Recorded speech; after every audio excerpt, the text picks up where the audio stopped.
condensadores. Entonces observamos, ¿no?, que a medida que vamos aumentando los condensadores, la corriente, digamos, va disminuyendo. Y eso es lo que nosotros queremos, con eso, eso es lo que nosotros deseamos, y eso por eso decimos, hacemos la corrección de factor de potencia para que la corriente a la salida del generador vaya siendo cada vez menor, ¿no? Entonces, o sea, con mayores combinaciones probablemente de C vamos obteniendo, y con otros valores ya más de repente diseñados, etcétera, podríamos ver, ¿no? Pero si tomamos más valores, vamos a llegar a que realmente se va a ir reduciendo. Entonces, ese es el objetivo fundamental, reducir la corriente a la salida del generador, mantener constante la potencia activa y bueno, y nada más, ¿no? Eso es lo medular de esta experiencia. Y entonces espero que por favor todos tus compañeros vean estos cuadros, que esas son las combinaciones que yo les había planteado, ¿ya? Esas son las combinaciones que les había planteado, y está perfecta la tabla, está muy bien, ¿ya? Muy bien, muy bien. Entonces acá hay que poder, cuando nos piden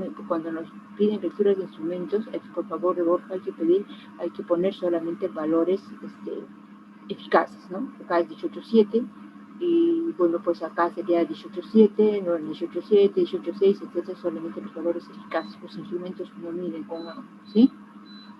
Eso sería para el siguiente laboratorio, para el informe final, ¿correcto? Sí, profesor. Ya, me queda claro, ya, pero está muy bien, me queda claro, ya. Siguiente grupo, por favor. Grupo 3. Sí, profesor, ahorita. Solamente una combinación y luego pasan a la parte ya de la tabla, ¿ya? Solamente un cálculo de ya no quiero la parte teórica, porque ya todos sabemos y todos conocemos, ¿sí? Bueno, profesor, a mí lo que me toca es Grupo lo que 3, es el fundamento. Toscano. Sí, acá está la carátula. Sí. Estoy pasando lista. Está Toscano. Presente, profesora, soy Toscano. Toscano, ya. Mangana ya no está. Toscano, ya está. Roberto. Presente, profesora. Presente. Soria. Presente, Soria.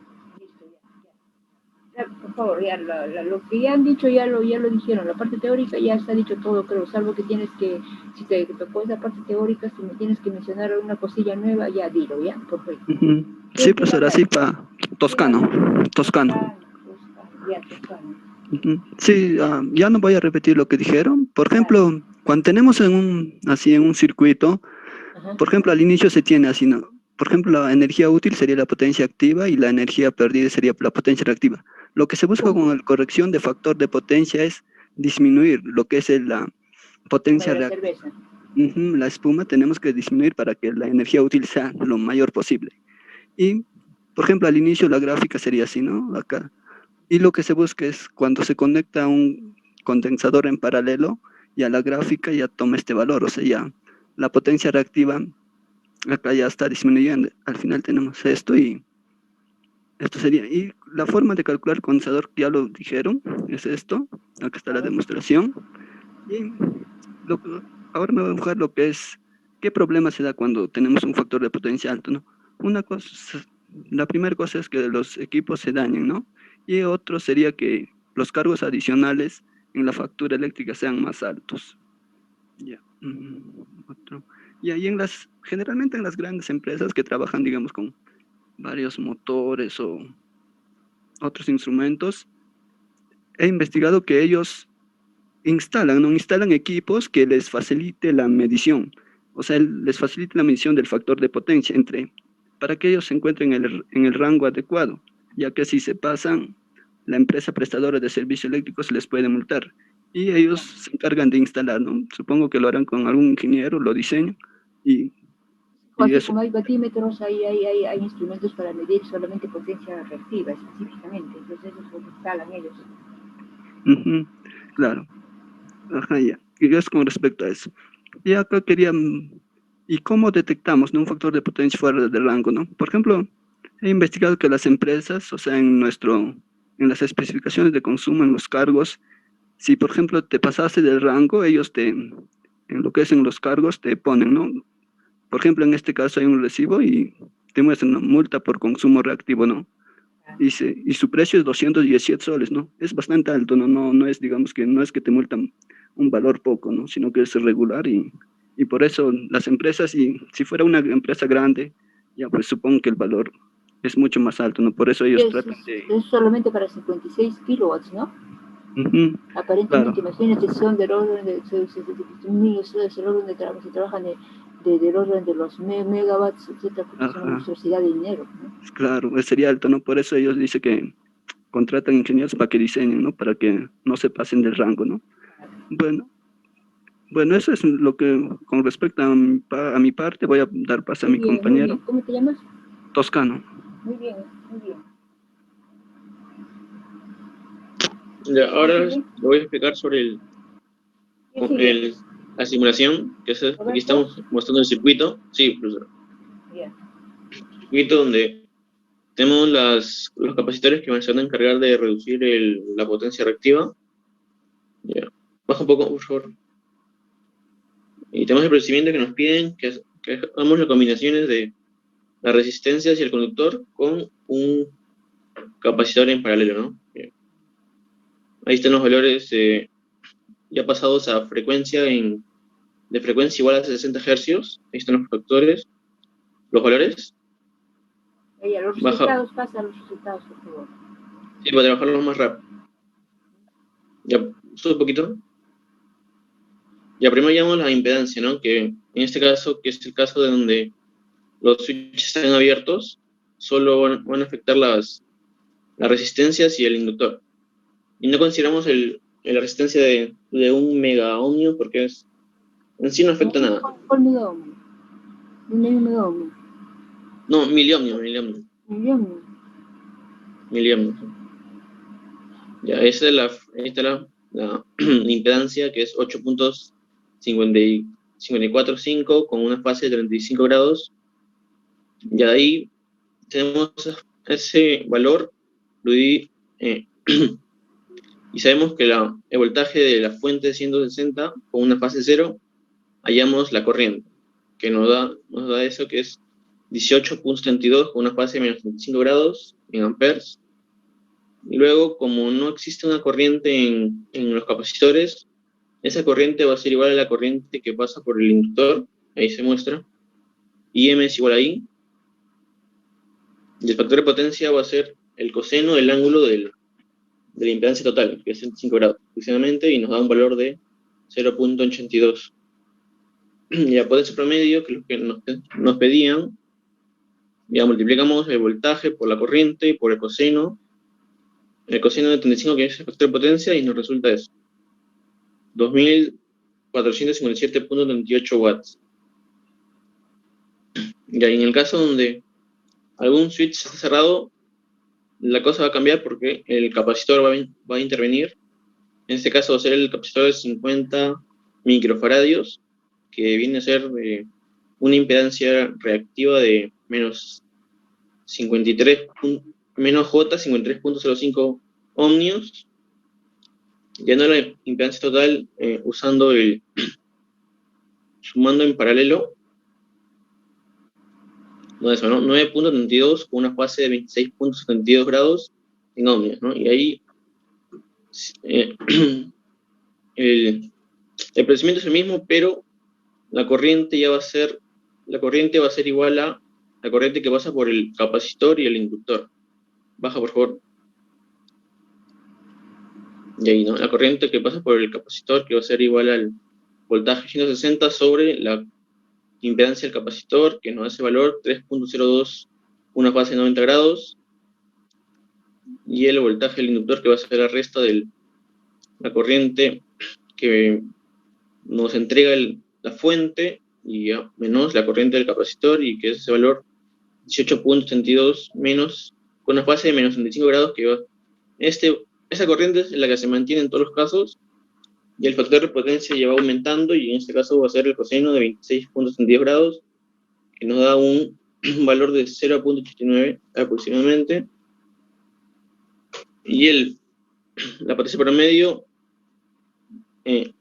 según lo visto anterior, el caso anterior se va manteniendo, ¿no? 2454.54 watts.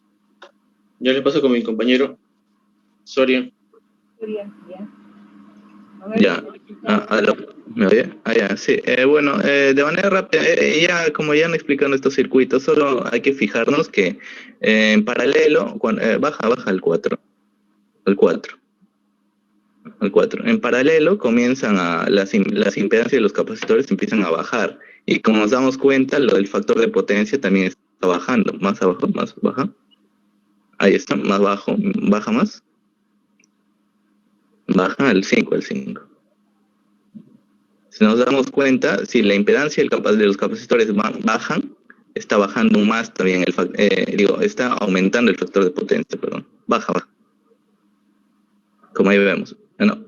Bueno, en el 6 también. Podemos observar mucho más. Pero ya, en el cuadro, en la tabla de resultados, vea la tabla de resultados. Ya, ahí observamos que mientras más bajamos la impedancia de los capacitores, o sea, en menos 53, menos 44, menos 24, así, va aumentando el factor de potencia. Pero hay algo que debo resaltar, es que llega un punto en el que el factor de potencia logra su valor máximo. Y de ahí empezamos a volver a bajar. No podemos seguir bajando el valor de la impedancia de los capacitores, porque vamos a empezar a aumentar ya la parte reactiva otra vez, ¿no? Entonces hay un valor en el que debemos limitarnos para obtener el máximo valor del factor de potencia. En este caso, vemos que el 15.61 llega al 0.999, pero un valor exacto que he calculado es de menos 14.9, o sea, esa impedancia está en menos, ojito.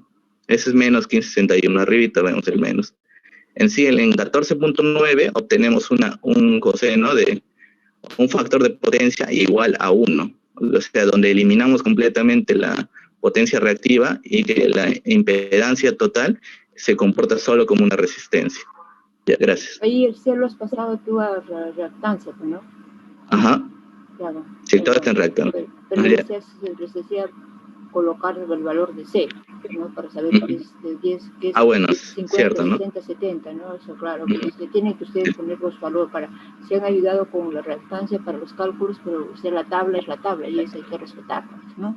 Sí, en conclusión, las potencias están iguales, la corriente va bajando y ese era el objetivo de la experiencia. Perfecto, muy bien, ya listo. Grupo 4. Ya, grupo 4.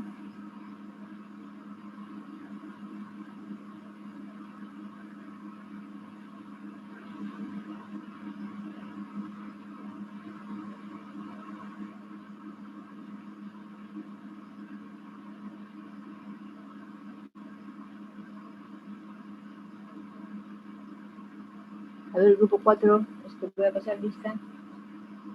Nieto.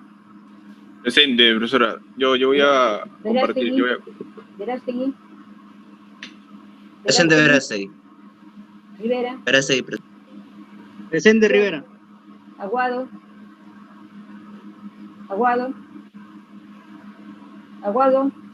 No está, ¿no? Presente. Presente, profesora. A ver, ¿dónde está Aguado? Ya, a ver. Ya. Presente. Ya. ¿Quién va a empezar? Rapidito, por favor. La parte ya del fundamento teórico es una cosita nueva, diferente de los demás. Algo, si no, ya pasen a los cálculos, ¿ya? Profesora, yo voy a empezar. Rivera, vístate. Ya. Ya, el objetivo de este laboratorio es analizar y evaluar en forma experimental la corrección del factor de potencia. Bueno, como más adelante se verá.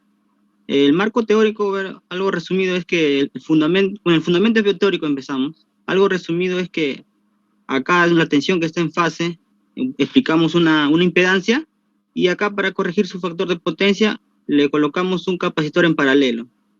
Este es el circuito original, como ven en la figura 1, y el circuito con el condensador en paralelo para mejorar el factor de potencia. Baja, compañero, un favor.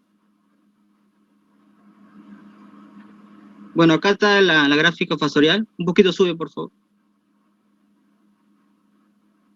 Ya, en la gráfica fasorial vemos que la tensión está en fase, bueno, en coángulo 0, y primero tenemos la corriente I sub L, que se ve con un ángulo de fase de θ sub 1. No sé si se puede ver. Ya. Ahora. Baja. Ya. Para el circuito original solamente se ve la tensión V, que está arriba, en la gráfica fasorial, y la corriente I sub L con un ángulo de fase θ sub 1.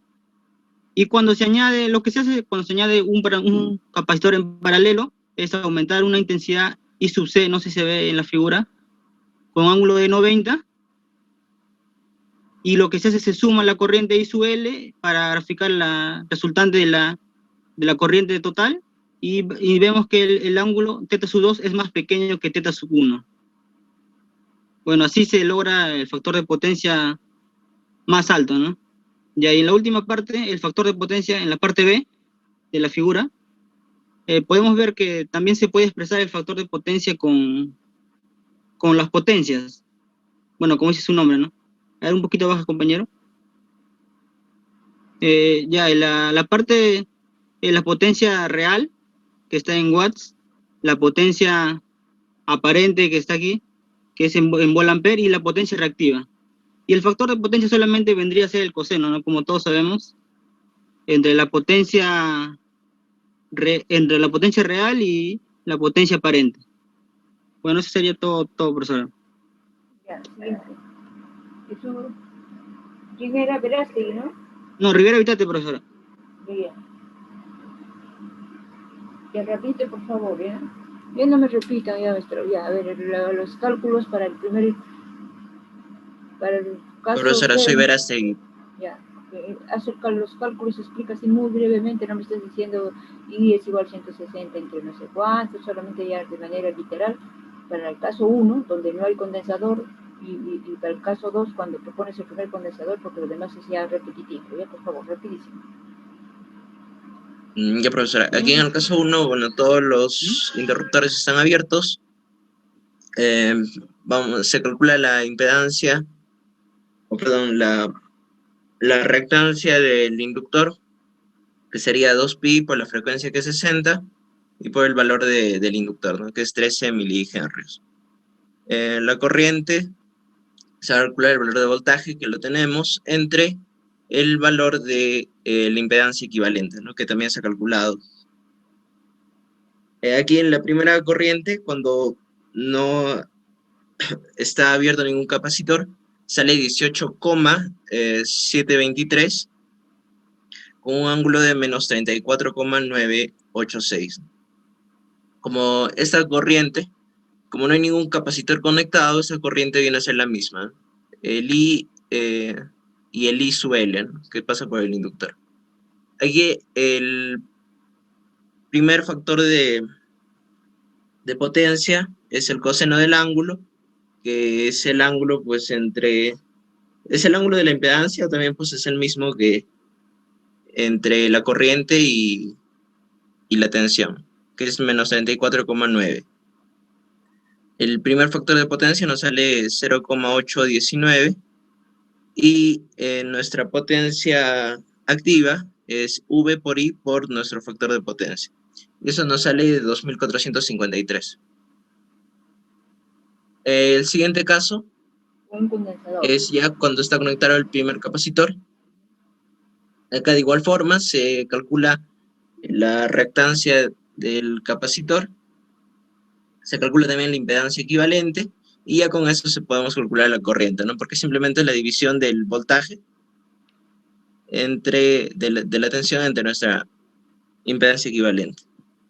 Aquí nos sale un valor de 17,173 con un ángulo de menos 26,715. Bueno, acá la corriente ha disminuido, el ángulo también, porque se ha aumentado un capacitor, ¿no?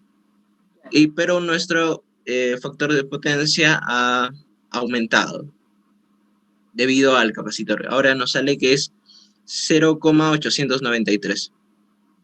Se calcula de la misma forma nuestra potencia, que es V por I por nuestro factor de potencia, y aquí también nos sale el mismo valor, que es 2453,58. Acá se calcula la corriente que circula por el capacitor y la otra corriente, ¿no? Por simplemente división de corriente. Sí, siguiente. Aquí están los dos valores. Verástegui. Ya. Siguiente, ya que vaya a la parte de la tabla de resultados, porque supone ya tiene los valores calculados, ¿no es cierto? Para C1, si ya lo calculaste tú, para C2, para C3, ya que vaya a los análisis de resultados, o algo más. ¿Quién va a hablar? ¿Quién va a hablar? Faltamos dos todavía. Nieto y Aguado, sí. Sí. ¿Qué va a decir el Nieto? ¿Qué le toca a Nieto? Ya, a mí me tocó el caso 4. Este es en el que... Ya, aquí, a ver, riéndome de la tabla. Acá hemos hecho cinco casos diferentes para que justo las capacitancias también sean diferentes. Ya. En este caso, lo único que hice es calcular una capacitancia equivalente entre la segunda y la tercera, entre el segundo y el tercer capacitor. En este caso sería 120 microfaradios. Y ya, aquí los cálculos es prácticamente lo mismo que anteriormente, ¿no? Ya. A ver, ya, este ejercicio acá lo hizo el compañero Aguado. A mí, bueno, nuevamente me toca a mí el cuadro después. Ya, pues a ver, Nieto eres tú, ¿no? Sí. Ya. A ver, Aguado, por favor, explique brevemente sobre lo que ha hecho, pero eso es redundante, ya, pero explícanos de todas maneras, queremos oír tu voz. Sí, hallé el Z resultante de las 3 capacitancias y haciendo los cálculos me sale menos 15.603J. Luego hacer una nueva combinación entre el Z que no está variando, el 7 más 4.9J, más la resultante de las capacitancias. Y resulta 10,419 más 0.328J. Y de ahí se obtiene el factor de potencia. Y no me sale 0.999. Luego, haciendo los cálculos, también se obtiene la corriente que pasa por el amperímetro A, y de la misma forma también se halló la corriente que pasa por el amperímetro AM.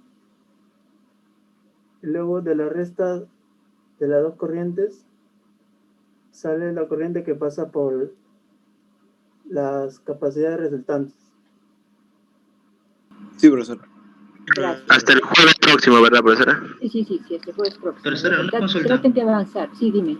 El lunes Dime, vamos a verás, continuar con exposición. No, Aliaga habla. El lunes vamos a continuar con exposiciones. Ya, la exposición de las 4, ya será de las 4. Voy a tratar de corregir a 3, pues, o sea, con los finales, de repente ya la exposición de los finales. Voy a tratar de corregir los previos, porque, bueno, ya, un grupo hará previo y un grupo hará final, ¿ya? Pero de la 4, ya no de la 3 también. Ya, vamos a ver. Lo que pasa es que en nuestro grupo 7 no llegamos a tiempo. O sea, nunca nos toca. Vamos a empezar con ustedes, ¿ya? Vamos a empezar con ustedes la siguiente semana, pero tienen que estar preparados tanto para el informe previo 3, para el informe final 3, el previo 4 y el final 4. Pues es muchísimo pedir, ¿no? Pero, digamos, vayamos avanzando, avanzando. No hay problema porque ya tenemos el 3 ya. Claro, ya el 3 ya lo tienen todo, entonces ya el 4 vayan avanzándolo, entonces hacemos de pronto, ya los que han hecho previo ahora hacen ya el final, un grupo, 2 grupos hacen el final, ¿no es cierto? Y de corrección de factor de potencia, los otros, la cosa es que tenían que ser rápido, ya saben, el asunto está de que, bueno, como ustedes se reparten uno la parte teórica, el otro sí, ya lo que dijo la parte teórica, dijo el profesor, ¿sabe qué? La parte teórica, bueno, ya se han vertido los criterios y bueno, y a mí me parece que son correctos, ¿por qué? Porque pues, es la teoría, pues nadie cambia la teoría, ¿no? Entonces a mí me tocaba esa parte y bueno, yo coincido con lo que ha dicho su compañero, punto, nada de que querer repetir algo que ya ha dicho su compañero, y hacen perder tiempo, y bueno, y eso le tocó pues hacerlo, ¿no? Entonces tienen que tener rapidez para responder, ¿no? Los cálculos, profesor, lo que voy a hacer el primer circuito, procedimiento se hace de esta manera, etcétera, etcétera, ya. Si hay una variación, en el siguiente caso es esto, ya. Nuestro compañero allá, el otro compañero hizo con C2 y D3, entonces, bueno, los pasos realizados por el compañero anterior, digamos, son los mismos, solo que en ese caso estamos involucrando un valor de C que es igual a tanto y que su resultado es tanto. El procedimiento es el mismo punto y sigue así. O sea, de esa manera tienen que ser las siguientes sustentaciones, porque se ponen a operar, que lo de paralelo, que esto, que lo otro, si entonces me empiezan a hacer la operación, eso no interesa. Lo que interesa es ¿cómo se llama? El formato, el modelo, la forma, cómo están haciendo los cálculos, más que los que ya al final ya se expone que en la tabla de resultados eso es lo que dice todo, lo que han operado ustedes, quién lo hizo con 1, quién lo hizo con 2, quién lo hizo con 3, etc. Eso ya tiene mayor trascendencia dentro de la parte expositiva, pero de pronto en el análisis de resultados allí sí tienen que explicar, ¿no? Allí tienen que aparecer evidenciados los resultados y los cambios, entonces tienen que ser bien rápidos en sus exposiciones, ¿sí? ¿Están de acuerdo? Profesora, sí, profesora, en el informe final podemos corregir lo de la tabla, ¿no? Eso de valores eficaces. Claro, en la tabla tienen que corregir, y cuando lo pasen al informe final, cuando tengan que hacer análisis de resultados, o sea, tanto para el previo y para el final, tienen que hacerlo en valores eficaces, para todos los pasos, ¿ya? Ya. Por favor. Profesor, el lunes vamos a exponer entonces. Dime ya, Franco Solís. Pues el marco teórico no solo iba en el final, o también en el previo. No, en el previo por ahí me define introducción teórica, y está bien, o sea para tener una idea, ¿no? Para tener una idea, ¿no? Pero es mínima, pues no, pero ya en el final sí ya va el marco teórico, ya es más trabajadito, más las ideas más aclaradas, la información más selectiva, etcétera, ¿no? Pero de pronto para saber qué es lo que estamos haciendo, en el informe previo anda bien, ¿no? Pero tiene que ser muy simplificado, ¿no? Muy simplificado la parte del objetivo, entonces allí puede ser sustento teórico, entonces allí no dibujar en este caso el triángulo, cuál es el objetivo de la corrección de factor de potencia, lo que han hecho todos, tener ahí su triangulito, y como cuando le meten un capacitor, baja el tamaño del triangulito final, listo, eso es lo que va a ocurrir siempre, ¿no? Y así lo explica de una manera sencilla. Ya en el final ya viene ya el sustento formal, digamos, ¿no? De lo que ya saben, les da cuenta más cosas, de repente de lo que han investigado, hay nuevos criterios, etcétera, ¿no? Y finalmente se ve plasmado todos estos conceptos en la parte de las aplicaciones, que deben de buscar las aplicaciones que son importantes, ¿sí? ¿Está bien? Sí, profesor. Listo. Profesora, disculpe. Javier López, dime. Profesora, disculpe, lo que sucede es de que ayer, tuvimos inconvenientes con mi compañero para poder enviar el trabajo del laboratorio. Lo que pasa es de que mi compañero tuvo problemas justo a la hora de enviar con el internet y tuvo que enviárselo al correo. Pasado unos minutos nomás de las 11:55. Pero yo ya he dicho bien claramente, yo no recibo correos, yo no sé. Sí, profesora. Con los correos tiene que haber, entonces, o sea, no pueden estar buscando el último instante. Los 4 son 4 del grupo, por lo menos uno de ellos tiene que tener digamos, la internet. No me van a decir que a ustedes se le va el internet, los 4 se le va el internet, eso es un poco creíble, ¿no? Pero tienen que... No, sí, profesora, yo lo entiendo perfectamente. Lo que pasa es de que, lo que sucede es de que nosotros le mandamos a mi compañero para que pueda juntar todas las partes, y bueno, él lo tenía que enviar, pero bueno, ya él habrá, por sus temas personales que habrá tenido, no pudo enviar a tiempo, pero justo se le envía a ese mismo momento, porque ya, habrá tenido algún problema para no pensar de que no hemos hecho trabajo. Nosotros lo hemos enviado ahí mismo nomás. El tema es el que yo digamos, o sea, con tema, no, pongo el Moodle porque definitivamente, o sea, también usted tiene que entender, ¿no? Yo no puedo estar buscando en el correo el trabajo de uno, buscando en el correo el trabajo del otro, buscando en el Moodle el trabajo, no es así, pues, ¿no? Entonces tienen que ver la forma de cómo evitar esa situación. El correo es una alternativa, pero es demasiado excepcional y previa, pues, o sea, autorización mía, ¿no? Profesor, le podemos enviar al correo porque tiene este problema, pero no, ustedes libremente se toman la libertad de decir, no puedo subir al Moodle y le mando el correo, ¿no? Tampoco las cosas no son así, hay que guardar las formas. No, sí, profesora, sino que hay veces uno por la desesperación, hay veces ya ni consulta, ya no sé si nos podría entender solamente por esta vez, nomás, nunca nos ha pasado. Yo los entiendo, pero también hay que, digamos, pero no cuesta nada decir, profesora, hemos tenido una dificultad, porque nos permite enviarle su correo, pues, yo les tendría que decir que sí, ¿no? Lo que importa es la forma también, pues, ¿no? Entonces, ustedes 4 sabían que no podían subir, entonces por lo menos uno tiene que tener esa parte de respeto y de consideración y decir, no lo puedo hacer, por favor, permítame enviarle su correo, ¿no? Eso No, nosotros sí lo hemos hecho todo. Eso está bien, pero el problema está bien. El problema es lo que te digo es la forma de que tú, o sea, debes decir, o sea, no es que yo, o sea, les haga querer hacer problemas, sino que simplemente tienes que tener la forma de decir, profesora, ¿sabe que no hemos podido enviar? Por favor, permítanlo, nos permitiría enviarles el correo, entonces yo diré sí o no, pero eso es lo que interesa, que si no ver la opción más cercana y decir, ya, no lo pude enviar, se le envía su correo, ya ella que vea, pues yo de pronto me pongo a corregir el Moodle, no encuentro en el grupo, le pongo 0, pero entonces yo veo siempre el correo, pero no es así, pues hay que avisar previamente, ¿no? Sí, profesora, discúlpenos más bien por esta vez, no sé si podría darnos alguna solución, sino que esto nos va a afectar bastante. Yo lo voy a ver en el correo, ojalá me acuerde porque lo voy a revisar, lo voy a ver pues en el momento que corrija, ¿no? En el momento que corrija, yo voy a revisar el correo, ¿ya? Ya, profesora, muchas gracias de todas maneras. Ya, ok, listo. Gracias. Profesora, una última duda. ¿Las exposiciones continúan el lunes o los viernes de laboratorio? Los viernes, a ver, ¿cómo era? Ya, el lunes, cosa era, no me acuerdo, es práctica, decía, ¿no? Sí, el lunes es horario práctico. Después tenemos el miércoles, ¿no? El martes es la teoría. Es hora de teoría. Hay que ver, el lunes empezaremos mejor la teoría, ¿ya? Perdón, profesora. El lunes empezamos con la teoría, pues. Ya, clase. Empezamos con trifásicos, sí. Ya, gracias. ¿Ya? Profesora. Porque ya después ya vemos más adelante, ya hay que adelantar un poco en la teoría, ¿ya? Ya, profesora. Listo. Ya, entonces. Ya nos vemos, ¿ya? Ya estamos en la hora. Hasta el lunes. Buenas tardes, profesora. Hasta luego, profesora. Hasta luego. Hasta luego, profesora. Hasta luego. Hasta luego, profesora. Hasta luego, chicos. Hasta luego. Un abrazo para todos. Recording